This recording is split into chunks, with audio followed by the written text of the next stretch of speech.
Chez Gestion Balado Studio, nous créons, enregistrons, diffusons et gérons votre balado. Tout ça sous un même toit. Que vous soyez une entreprise, une institution ou un organisme, faites de votre communication une expérience unique et captivante. Ensemble, réalisons votre podcast.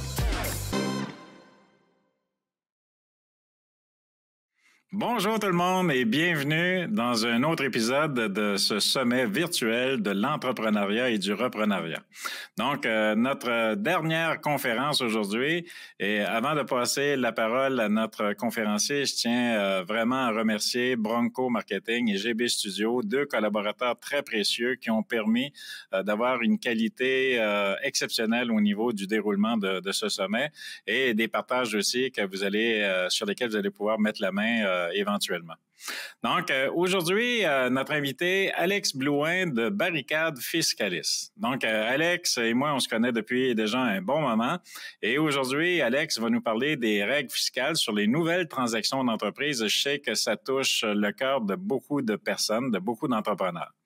Donc, au cours de cette présentation, Alex va plonger au cœur des nouvelles règles fiscales qui façonnent le paysage, bien entendu, de la planification financière au niveau des entreprises quand on parle de vente, de transfert, de reprenariat.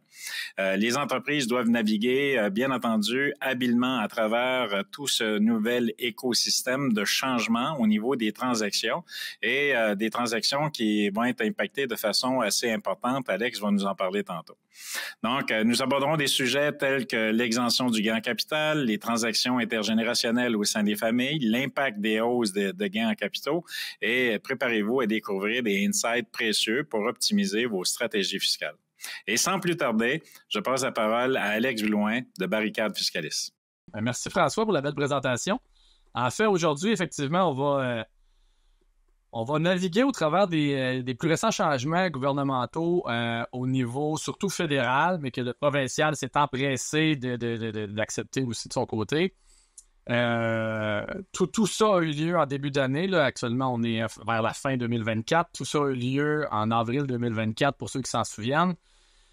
Le gouvernement est arrivé avec une bombe pour nous, les fiscalistes, en lien avec l'augmentation du taux d'inclusion du gain en capital, autant pour les sociétés, pour les fiduciaires, pour les sociétés de personnes que pour les particuliers, mais avec une série d'autres mesures qu'on va voir, des anciennes qui ont été réchauffées, des nouvelles dont on attend encore sur lesquelles on attend encore des précisions, et d'autres un petit peu de saupoudrage, de magie, on va l'appeler comme ça, pour venir encourager les gens à continuer de les encourager à nous taxer davantage. Donc, sans plus tarder, ce PowerPoint qui vous sera disponible en gros une trentaine de slides. On a à peu près une demi-heure. On va essayer de respecter l'agenda. L'idée étant de surtout vous donner des réflexes, de surtout de vous permettre de lever des drapeaux au moment opportun pour votre dossier ou pour le dossier de vos clients, tout dépendant à qui je m'adresse.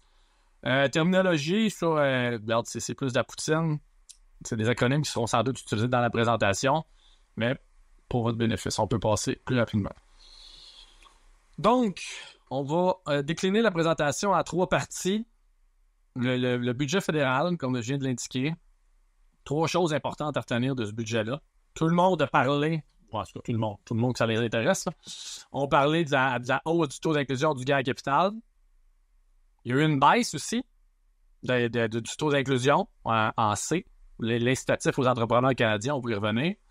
Puis il y a eu une bonification de l'exemption cumulative du gain en capital, ce qu'on appelle la DGC, ce qu'on appelle l'exemption pour gain en capital en bon français. C'est quoi? Ça, c'est une exemption qui donne aux entrepreneurs qui ont des entreprises actives un crédit, je dirais pas un crédit, mais une déduction fiscale allant jusqu'au 15 avril, on l'avait maximisé à 1 million. Donc, sur la vie durant, l'entrepreneur pouvait exempter 1 million de la vente d'une entreprise. Dorénavant, on l'a bonifié à 1 250 000 et il y a une indexation progressive prévue en 2026 donc qui va continuer de bonifier cette exemption cumulative-là, nous permettant de ne pas payer d'impôts. Là, je mets un petit astérix, là, je vais vous expliquer pourquoi c'est pas directement ne pas payer d'impôts, mais c'est proche de ça. De ne pas payer d'impôts sur le premier 1 250 000 dorénavant. Donc, tout ça mis ensemble, le budget nous a tenu pas mal occupés parce qu'au 16 avril, si on se reporte à cette période-là de l'année pour les fiscalistes, ben c'est la fin des déclarations d'impôts personnels. À ce moment-là, le gouvernement sort un budget. Il arrive toujours en mars ou en avril, les budgets, c'est pas surprenant, mais avec des conséquences aussi importantes et un délai, puis ça, il faut quand même le mentionner, il y a eu un délai d'application pour la hausse du taux d'inclusion du gain en capital sur 2 mois pour se rendre jusqu'à la Saint-Jean-Baptiste au 24 juin, nous permettant alors de déclencher ou de proposer à nos clients de faire quelques transactions pour protéger leur assiette fiscale. Donc, c'est ce qui est arrivé. On a travaillé jusqu'à Saint-Jean de façon acharnée. Et depuis le 25 juin, le taux d'inclusion du gain en capital est passé de 50% à 66%. 66 et 2 tiers. Qu'est-ce que ça veut dire en français? C'est qu'avant, si on faisait un gain en capital sur la vente d'actions boursières, par exemple, on avait investi dans Tesla à 10 000 pour 10 000 de capital initialement, ça en valait 110 000 aujourd'hui, donc on avait un gain en capital de 100 000. Dans le passé, il y a quelques mois, mais bon, on va dire le passé, on incluait seulement 50 000 du 100 000 de gains à la vente. On incluait seulement 50 000 dans notre déclaration d'impôt, que ce soit corporative ou déclaration d'un particulier ou d'une fiducie. Après le 25 juin, ce taux-là monte à 66 et 2 tiers, faisant en sorte de venir ajouter, si on veut, un 8% de plus de gains dans notre déclaration d'impôt au net. Donc, c'est le taux d'imposition. Par exemple, sur ma même transaction, 100 000 avant, on avait 50 000 imposables à un taux de, arrondissons-le à 50%, le taux marginal maximal d'un individu. Donc, on avait 50 de 50, 25 000. Après le 25 juin, c'est 66% qui est inclus au revenu. Donc, 33 000 d'impôts à payer. Donc, un vrai 8%, un vrai 8 000 de plus d'impôts purs qu'on donne au gouvernement par tranche de 100 000. Donc, pour 1 million de gains en capital, on est à 88 000. Le gouvernement a haussé le gain en capital, sachant très bien que ça allait ruer, en bon français, que ça allait japper, un autre bon terme français-québécois, pour dire que les Québécois et les Canadiens n'allaient pas être très en faveur d'une hausse de telle nature. Puis on l'a vu dans les journaux par après, un peu tout le monde a eu son petit éditorial sur la hausse du gain en capital. Donc, le gouvernement, pour se protéger un peu du public, est venu proposer un seuil d'application pour les particuliers uniquement. Donc, pour ma mère et moi aux particuliers, mais pour protéger un peu la population. Donc, les méchantes compagnies, elles, ils n'ont pas la protection sur le premier 250 000 de gain en capital, mais un individu, donc ma mère, je reviens à cet exemple-là, qui vendrait son chalet et qui ne veut pas utiliser son exemption pour gain en capital individuel personnel sur la vente de la maison. Là, comme vous savez, l'exemption pour résidence principale nous permet de ne pas payer d'impôts sur notre résidence, mais on pourrait aussi l'utiliser pour un chalet. Mais dans mon exemple, ma mère veut conserver son exemption pour sa maison. Donc, ma mère faisant un gain en capital, par exemple, de 200 000 sur son chalet à la revente, ne s'imposerait pas plus à partir du 25 juin 2024, s'imposerait encore sur le même bon vieux 50% d'inclusion. Donc, cette exemption-là, ce seuil-là de protection est pour un individu, donc pas une compagnie, pas une fiducie, pas une société, est annuel et peut être réutilisé naturellement au fil des années. Ce qui va faire en sorte, selon ma boule de cristal d'Alex Blouin, que plusieurs transactions vont être réparties sur plusieurs années. Par exemple, la même vente du chalet, si on pense au chalet qui a pris une valeur, qui a eu un gain en capital au fil des années de 500 000 $, potentiellement que ma mère va dire à l'acheteur, François, mais regarde, je vais te le vendre au complet cette année, mais tu vas me payer la moitié l'année prochaine. Pour aller chercher 2 fois l'exemption ou la protection sur le premier 50%. Il y aura aussi des achats en copropriété de plus en plus. Donc, les gens, sachant qu'il y aura une protection de 250 000 par individu et annuel, vont peut-être acheter les chalets, vont peut-être acheter les immeubles à 2, 3, 4 personnes. Les parents qui disent « Ah, bien, ces immeubles-là que j'achète, c'est pour les enfants plus tard. » Bien, ils vont peut-être inclure les enfants dans l'acquisition pour dire, bien, quand on le vendra, on aura peut-être 1, 2, 3, 4 fois la protection du premier 250 000 par individu. Donc, il y aura beaucoup plus de ça dans le futur qu'il n'y avait parce que les individus vont vouloir protéger l'espèce de 16% d'inclusion, donc 8% d'impôt pur sur les transactions qu'ils vont faire. Quoi dire d'autre? Les sociétés n'en profitent pas naturellement parce que c'est du public qu'on voulait se protéger, l'opinion du public dont on voulait se protéger. Pour tomber après ça, dire bon, là, les compagnies ne seront pas contentes, j'augmente le taux d'inclusion du gain capital, qu'est-ce que je pourrais bien leur offrir? Ben, depuis le budget, depuis le 25 juin, un peu pour venir justement saupoudrer du plaisir dans l'équation, ben, le gouvernement a bonifié l'exemption qui était à 1 16 000 pour l'amener à 1 25 000. Donc, je vendrais mon IGA, ben, j'ai un peu plus d'actions, j'ai un peu plus de proportion de mes actions qui sera exemptée d'impôt. Cette exemption-là, c'est quoi? Ça, c'est le plus gros nanan d'un entrepreneur. L'entrepreneur qui vendrait son IGA pour 2 millions, ben, il pourrait prétendre que sur le premier 1 250 000, il ne paierait pas d'impôt sur la transaction. L'excédent sera un gain capital.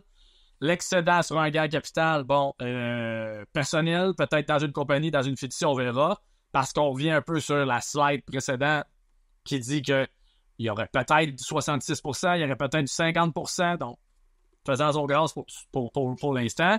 Mais le premier 1 250 000 ne serait pas imposé. Okay? Puis mon petit astérisque que j'ai dit d'entrée de jeu, ben, le premier 1 250 000 n'est pas imposé, mais il y a un concept fiscal qui devient très pertinent, qui est l'IMR, l'impôt minimum de remplacement, qui dit que si on bénéficie trop de la loi fiscale pour déduire ou pour profiter des largesses de la fiscalité pour se soustraire à l'impôt, ben, le gouvernement veut quand même en collecter un petit peu. Donc, on appelle ça l'IMR, l'impôt minimum de remplacement. Donc, un particulier qui vend une action ou vend ses actions d'un IGA pour 2 millions, puis qui dit, ben, sur la transaction, j'ai 1 250 000 sur lequel je ne paie pas d'impôt, le gouvernement et l'IMR vont venir faire en sorte d'en payer un petit peu. Ils vont dire, OK, ben, je vais te charger un petit peu d'impôt, un petit peu quand même, 80 000 à peu près. C'est entre 50 et 100 000, on va le dire comme ça. Mais on te remboursera, monsieur le particulier, quand tu vas t'imposer dans les prochaines années. Donc, l'IMR est récupérable sur 7 ans. Donc, de dire que le CGC ou la DGC ou l'exemption pour gain capital ou la déduction pour gain capital, c'est tous des synonymes. De dire qu'il n'y a pas d'impôt, je vais quand même mettre un petit astérisque, il y a souvent de l'impôt minimum de remplacement à tenir compte. Pour la slide, qu'est-ce qui est important? Sachez que ça l'a augmenté d'1 16 000 à 1 250 000 et que ce sera indexé à partir de 2026. Donc, 1 250 000 deviendra 1 262 000, après ça 1 283 000. C'est des chiffres inventés, naturellement. Mais pour dire qu'il y aura une croissance dans cette déduction fiscale-là pour les entrepreneurs. Donc, pour leur dire, vous allez payer plus d'impôts sur vos gains capital, mais sur la vente de vos entreprises, vous allez en payer un peu moins. On essaie de compenser. Nouvelle patente. Ça n'existait pas, puis c'est encore pour les entrepreneurs. Ils sont venus dire, à partir du 1er janvier 2025, on va vous attribuer 400 000 $ par année pour atteindre 2 millions, sur lequel vous ne paierez pas 66, vous ne paierez pas 50, vous paierez 33% d'impôt. Tu sais, quand on peut faire simple. L'idée derrière ça, c'est de dire, les entrepreneurs, c'est eux qui ont le plus de gains capital dans leur entreprise, dans leur compagnie de gestion, dans leur holding. On passe notre vie à monter des structures pour eux autres. En augmentant le taux d'inclusion du gain capital, le gouvernement vient frapper direct au cœur des planifications fiscales des entrepreneurs. Donc, en venant augmenter l'exemption pour gain de capital, la slide précédente, et en venant dire, en plus de l'exemption, on vous donne, à partir du 1er janvier 2029, à raison de 400 000 par année avant ça, on vous donne un autre 2 millions sur lequel on va protéger votre gain de capital. Vous ne payerez pas 50 ni 60 comme avant, vous allez payer du 33 %. Il faut se qualifier, il faut respecter les règles. Ça semble être des règles très, très, très près de celles de l'exemption pour gain de capital. Donc, détenir les actions dans ses mains. Je vous en fais grâce, là. Mais détenir puis certains niveaux de calcul d'actifs à respecter. Mais bon, ça semble être des règles qui vont se juxtaposer ou se comparer entre elles. On est au début. Naturellement, ce n'est pas encore applicable, ça le sera bientôt. Pour les premiers 400 000 d'exemption. Il n'y a pas de position administrative. Il y a très peu de commentaires du gouvernement là-dessus. Mais c'est une nouvelle patente en bon français qui va nous donner une belle exemption quand même. Donc, si on va au petit graphique, qui a de l'air vraiment pas compréhensible, mais qui est très facile au final, l'exemption, on ramène ça dans un graphique, OK?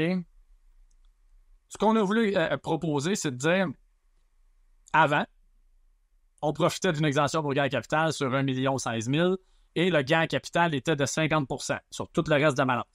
Fait que mon IGA à 2 millions, le premier million, 1,16 million, était exempté à 0 % d'impôt, mais avec un IMR, OK, il faut tout le temps s'en souvenir un petit peu. Mais le reste était à 50 % de taux d'inclusion. Ce qu'on est venu ajouter, c'est de dire, on va bonifier ton exemption pour gain de capital. On va t'amener une patente qui est l'exemption, l'incitatif aux entrepreneurs de 2 millions à partir de 2029 pour réduire ton taux d'inclusion comme j'ai montré dans la slide précédente. Mais à partir, on va te protéger sur le premier 250 000 annuels également.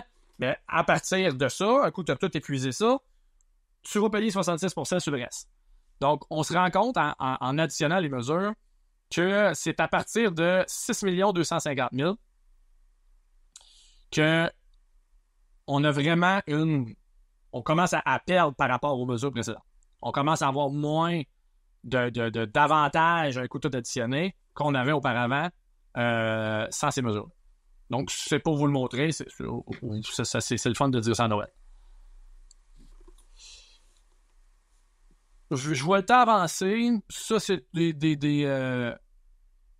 critères d'application. Donc, AAPE pour l'incitatif aux entrepreneurs. Pour avoir accès aux 400 000 annuels à partir de 2025 jusqu'à 2 millions, il faut être des AAPE. C'est des actions admissibles de petites entreprises. Qu'est-ce que ça veut dire? C'est des actions que tu détiens dans une entreprise qui est opérante, qu'il n'y a pas trop de cash dans l'entreprise, qu'il n'y a pas de placements qui n'ont pas rapport dans l'entreprise, qu'il n'y a pas de police d'assurance vie dans l'entreprise. Permanente surtout. Donc, une entreprise, en bon français, un IGA avec de la bouffe dedans, des étagères puis une bâtisse. C'est pas le reste des accumulations annuelles. On veut que l'entrepreneur ait une participation active dans l'entreprise. La JVM, ça c'est normal, mais on vient extraire, à mon grand dame, les professionnels ou les entreprises dont le principal actif et la réputation et les compétences de plusieurs employés. Donc, tout ce qui est un achalandage personnel, ce qu'on voit beaucoup des entreprises professionnelles encore.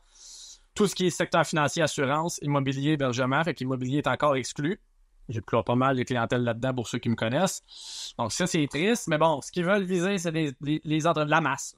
Les entreprises, les plombiers, les plombiers, les GA, n'importe quelle entreprise, mais pas nécessairement les consultants, pas les avocats, pas les comptables, pas les entreprises de professionnels qui chargent des honoraires. En gros, c'est ce que j'avais à vous dire. L'exemption pour gain de capital, j'ai peut-être le goût, ça c'est les critères d'admissibilité, vous allez l'avoir de toute façon, parce que je parlais tantôt, les 3 grands critères pour que les actions se qualifient à notre ECGC, OK? On a commencé avec ça tantôt, qui est à 1 250 000 et qui sera indexé à partir de 2026. On vous a fait une illustration de comment ça fonctionnait. Puis pourquoi on a fait ça avec les critères d'application. Vous lirez, c'est palpitant. Pourquoi on a fait ça? C'est de dire, OK, un petit exemple sur l'encaisse, les placements boursiers que je disais qui étaient des actifs contaminants. Je veux surtout aller à l'impôt minimum de remplacement.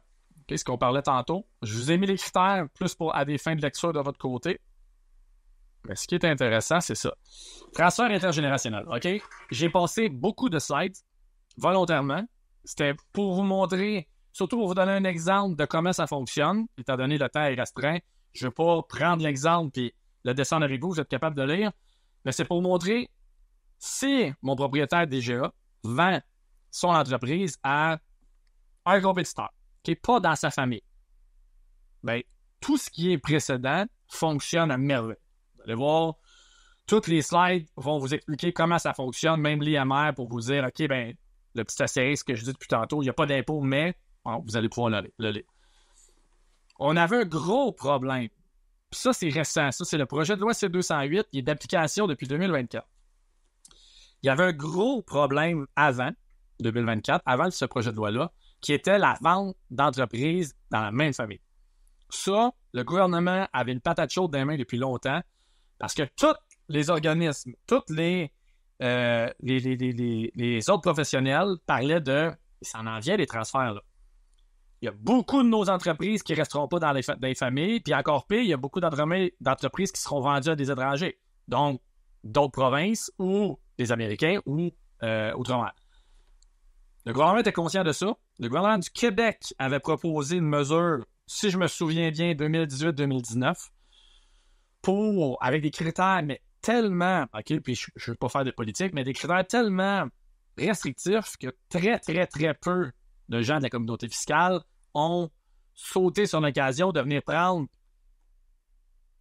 les largesses que le gouvernement nous accordait, de venir vendre une entreprise d'un père à une fils ou d'une mère à une fille ou d'un père à une fille, on s'en fout, dans la famille. Très, très peu de gens ont sauté là-dessus. Le fédéral est revenu 2023 avec un projet de loi qui a été appliqué 2024 avec quelque chose qui est vraiment pas pire. Okay? La problématique qu'on avait, ça vient d'un article de loi qui est 84.1. Et ça m'est le fun, ça soit un article plus évident, mais bon, on le connaît par cœur, nous autres. Ce que le gouvernement voulait pas, okay, puis j'ai un... Ce que le gouvernement voulait pas, c'est que les fiscalistes se servent d'une fausse transaction intergénérationnelle pour que les parents, Brigitte et Antoine dans le cas dont on parle, vendent à leur fils Pierre-Olivier sur papier, mais qu'au final, ils prennent leur exemption pour gain en capital pour se mettre, dans le temps, c'était 750 000, ça a monté jusqu'à 1 million. Aujourd'hui, c'est 1 250 000. Parlons d'1 250 000 parce que c'est actuel, pour se mettre 1 250 000 chacun des poches. Ce qu'on ne voulait pas, c'est que Brigitte et Antoine disent « Hey, Pierre-Olivier, crée-toi une compagnie. Tu vas acheter les actions qu'on détient dans John Doe Incorporé. Tu vas aller te financer. Vu que tu as acheté nos actions, nous autres, on fait du gain en capital. Vu que notre compagnie se qualifie à l'exemption pour gain en capital, on ne paye pas d'impôt chacun sur 1 250 000. Et d'un fait, ça peut être encore Brigitte et Antoine qui rôdent le show en bon français, puis Pierre-Olivier est un facilitateur. OK? Ça, ça se serait vu énormément s'il n'y avait pas eu 84.1 qui dit « Toute cette belle transaction-là, Bloin, vous ne pouvez pas la faire s'il y a un lien de dépendance entre les parties. » Donc, dans notre exemple, Brigitte et Antoine qui vendent à Pierre-Olivier, s'il y a un lien de dépendance, père, mère, frère, sœur, grand-père, grand-mère, petits-enfants, conjoint, naturellement, les enfants des conjoints, les deux côtés, c'est assez large, lien de dépendance, OK? Fait que si on vendait ce paquet de monde-là, l'application du paragraphe, si on appliquait la transaction que je viens de parler, l'application du paragraphe avait en sorte de recaractériser le gain en capital de Brigitte et Antoine en dividende. Donc, plus admissible à l'exemption pour gain en capital, puis très pénalisant parce qu'un dividende hors exemption coûte quand même plus cher qu'un gain en capital sur papier. Le gouvernement ça savait très bien 84.1. On l'avait dans les jambes à toutes les fois qu'on voulait faire une transaction réelle. Ce qui voulait empêcher avec l'article de loi, c'est une transaction fictive dans laquelle Pierre-Olivier est un facilitateur. Mais dans la vraie vie, il y a des transactions qui se font pour de vrai dans la famille, comme vous le savez. Fait que le gouvernement est arrivé avec le projet de loi C-208 qui a été modifié après, en 2024, là, c'est très récent pour le projet de loi C-59. Je parle encore de C-208 parce que c'est ce qui, dans la doctrine, c'est ce que vous allez retrouver, ceux qui veulent lire là-dessus. Mais la nouvelle numérologie du projet de loi, c'est C-59, sont venus arrondir certains coins, certains angles qui étaient moins bons dans C-208, mais essentiellement, ils ont réussi, là où le Québec avait, on va dire, échoué, à mettre des critères ou des conditions win-win, gouvernement puis individu, pour que des transactions familiales se produisent. Puis pour vous dire, au Québec, on s'en était jamais servi au bureau du projet de loi du Québec parce qu'il était vraiment trop restrictif. Mais le projet de loi C-208, C-59, on s'en est déjà servi au moins 15 à 20 fois en 2024. Puis c'est là pour rester. Fait que il y a beaucoup, beaucoup de transactions. On disait à nos clients de l'attendre. Puis on n'a pas été déçus quand c'est sorti. Beaucoup de transactions qui sont facilitées par l'application de ces règles-là. Il y a quand même des critères, naturellement. Mais on a un des principales, c'est d'avoir un transfert réel de la société. Et je vous l'ai dit, je l'ai exprimé dans mes mots, mais Pierre-Olivier ne doit pas être un poteau. Pierre-Olivier doit avoir l'intention ou le réel désir d'être un repreneur, de reprendre l'entreprise. Si ça se fait, on est venu avec même 2 types de transferts pour répondre un peu en disant « Oui, mais si ça va trop vite. Oui, mais si c'est trop long. » OK? Autant pour les parents que les enfants, on avait des concerns en mot français, là, des considérations à ce niveau-là. Certains critères, OK? C'est un particulier qui doit vendre. Donc, plusieurs de vous qui écoutez qui n'ont pas la bonne structure pour profiter des projets de loi. Donc, si j'ai un petit drapeau rouge à lever ici, là, allez voir vos structures. Il faut que ce soit un particulier qui détienne les actions. Autant pour le projet de loi C-59, C-208, que pour l'exemption pour gain capital traditionnel, que pour l'incitatif aux entrepreneurs. Donc, votre structure, regardez-la et mettez-la à jour. Okay? On va dire, on exclut les fiducies. Je veux tempérer. Une fiducie qui détient des actions, c'est bien correct parce qu'on va vendre par la fiducie, mais attribuer aux individus l'exemption. Donc, il ne faut juste pas que la fiducie veuille s'imposer. C'est très technique, là. Mais bon, faites pas le saut. Puis partez pas en peur. Si vous avez des fiducies, il n'y a pas mort d'homme. On est encore correct. Le contribuable n'a jamais demandé l'exemption. Fait qu'on ne peut pas appliquer plusieurs fois le projet de loi C-208, C-59. Si on veut le prendre, il faut le prendre là. Fait que quelqu'un qui aurait 2 entreprises, il faut qu'il fasse un choix sur laquelle des 2 entreprises je vais aller vendre. Puis tout ça, tous les critères proviennent de crainte du gouvernement et de crainte de l'industrie. Donc, c'est pour ça que les critères, ça a l'air un peu fou. Pourquoi on empêche quelqu'un de vendre 2 entreprises s'il ne prend pas toute son exemption? Mais il y a des raisons en arrière de ça. Si vous voulez, vous irez les lire. L'achat est contrôlé par un ou des enfants du vendeur. Okay? Fait que l'acheteur, un acquéreur du IGA, dans mon exemple que je prends depuis le début de la présentation, il faut que ce soit des enfants. Okay? C'est vraiment en ligne directe. L'enfant ne pourrait pas vendre à son père. Okay? On veut vraiment des transactions intergénérationnelles, mais descendantes. Les actions sont des AAPE. Je vous fais grâce de la définition. Vous avez tout ça un peu avant. Puis le vendeur et l'acquéreur, donc le parent et l'enfant, font un choix conjoint. 2 types de transferts. Okay? C'est pourquoi je vais un peu plus vite là-dessus. C'est que c'est une présentation que je donne d'habitude en 1h30, 2 heures. Je vous en fais grâce. Est-ce que vous avez besoin de retenir ça? Pas pantoute. Okay? Mais vous irez lire, ça va vous expliquer un peu ce que le gouvernement a voulu encabaner en permettant un peu de latitude sur l'application de la mesure. Okay? Il y a quand même du jeu là-dedans. Donc, quel type de transfert choisir? Je ne vous l'ai pas assez expliqué. Entre un transfert immédiat ou un transfert progressif, c'est pas l'objet de la présentation. Ce que je veux que vous reteniez, c'est que En gros, là, OK? Puis je pense que c'est la dernière slide, effectivement. Ce que je veux vous retenir, puis je vais retourner à l'introduction pour faire ma petite conclusion.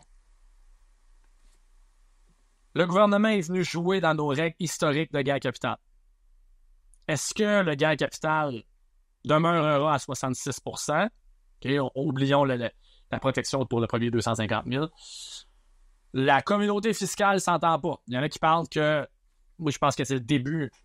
Je cite quelqu'un. Là, je pense que c'est le début et que le gouvernement s'en va vers 75 %. Puis il y en a d'autres qui disent si le gouvernement conservateur entre, le taux d'inclusion va descendre à 50.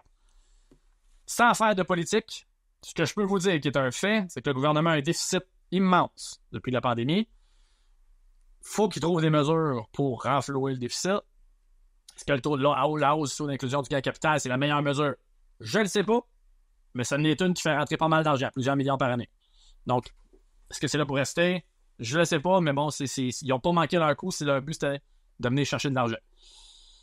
Donc, hausse, bonification du gain capital, bonification de la déduction pour gain capital, le CGC, l'exemption pour gain capital, c'est tous des synonymes, encore une fois.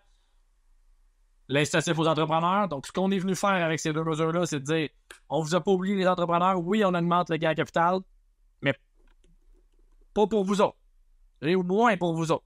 On veut vous protéger là-dedans.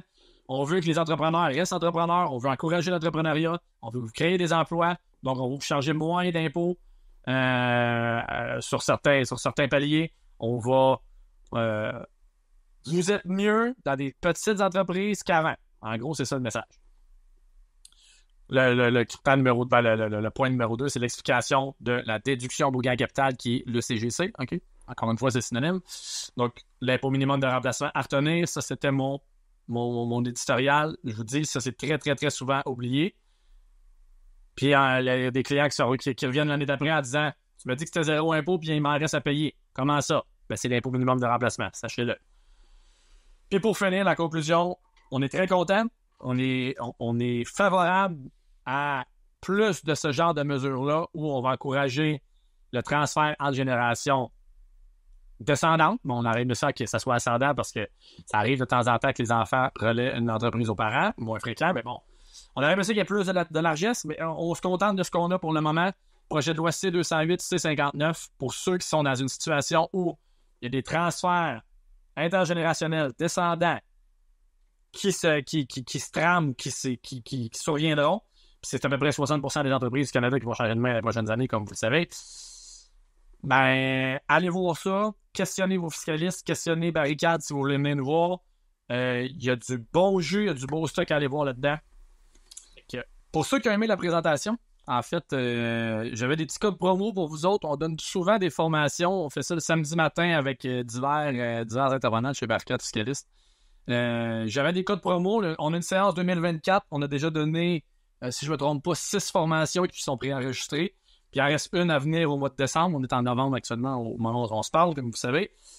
Je donnerais un 30% de rabais pour tous ceux qui veulent l'acheter. On a déjà réduit le prix par rapport au fait que vous ne pouvez pas assister en présentiel. Donc, vous auriez accès à des formations enregistrées. Donc, je donne 30% sur le prix affiché sur le barricade.ca, formation en ligne.